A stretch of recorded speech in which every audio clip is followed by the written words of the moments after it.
Hello everyone, it is I, Marshall, and thank you for clicking on the video.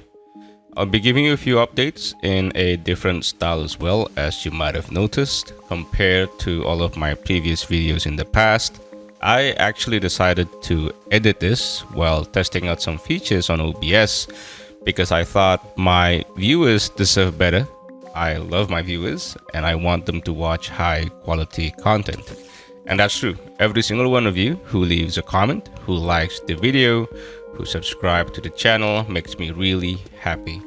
And every encouragement is enough for me to go live the next hour right after I read it because of how enthusiastic I am when I notice someone actually enjoyed watching my content.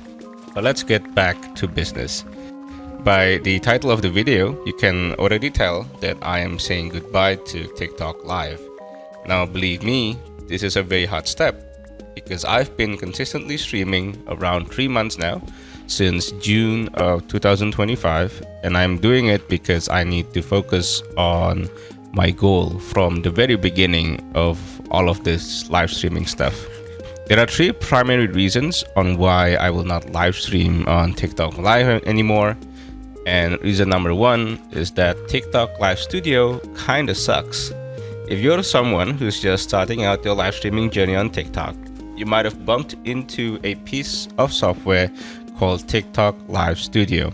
This software allows you to stream directly on your TikTok account with a bunch of fancy built-in features like displaying your chat on screen, custom notifications, leaderboards, and so on. But there's a huge downside to using it, and that is performance. I cannot stress enough how frustrating it is every time I click go live on TikTok Live Studio and my game instantly becomes laggy and the frames drop to around 30 to 40 FPS, with 60 to 120 FPS being the starting point when I have my game loaded. Now I know that it also really depends on my hardware, and I admit it, that my computer is not good enough to run even TikTok Live Studio. But I assure you that when I tested OBS and Streamlabs, most of my games perform way better, especially on first-person shooter games like Halo and Destiny 2. The software requires you to have a high-end CPU. I've tested this before because I found out that I can use it with no problem on a brand new Windows PC, which has a more recent Intel CPU compared to my gaming laptop, which is the one that I'm using right now. But even if I use my gaming laptop, I can run OBS and Streamlabs without sacrificing my FPS when going live on either YouTube or Twitch. Another limitation that TikTok Live Studio has is that they do not support macOS and Linux. And that sucks because I use macOS and Linux way more than I use Windows. And I'm sure a lot of other creators use them as well. Specifically, content creators that cover topics on Linux and Linux distros. And there are lots of them who I am sure would love to bring these topics into TikTok Live. It's just that it's such a shame that they've been running for this long and have not enabled any support for Linux and macOS. Reason number two, focusing on the international audience. Now, all this time, I've been streaming to a much more local audience, specifically people in my country, even if I intended my streams to go international. But TikTok Live's algorithm favors locality, which means it will always recommend my stream to people who are also watching Minecraft live streamers in my country instead of going out to, let's say, Singapore or Australia, which both countries are geographically close to my country, despite me speaking in English a lot. I've also mentioned this quite a lot in my videos, that I am here to practice my English, and I'm practicing so that maybe in the near future I can live and work overseas without any problems with speaking in English, and to hopefully make some friends along the way.